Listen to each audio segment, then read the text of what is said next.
ওয়ালিমা এটা সুন্নাত।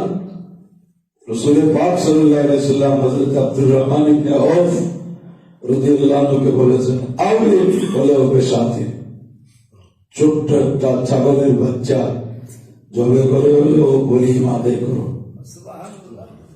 যে খানার বিভিন্ন নাম আছে, মাদুবা, রিয়াফা, ওলিমা, ওকিরা, আকিকা, এরকম 8 প্রকারের খানার নাম আছে শুধু বিভিন্ন উপলক্ষে।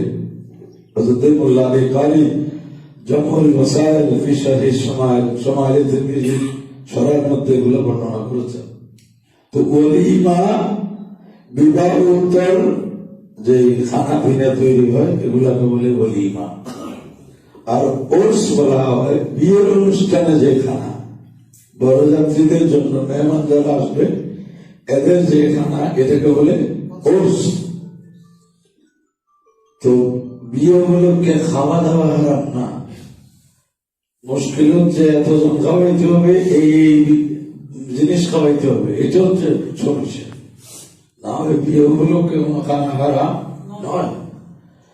সরকার সাল্লাল্লাহু আলাইহি ওয়াসাল্লামের খতিব উম্মুল মুমিনিন খাদিজাতুল কুবরা রাদিয়াল্লাহু আনহা তাদের বিয়ের সময় খানা পিনা হয়েছে, হাদিসে পাকে আছে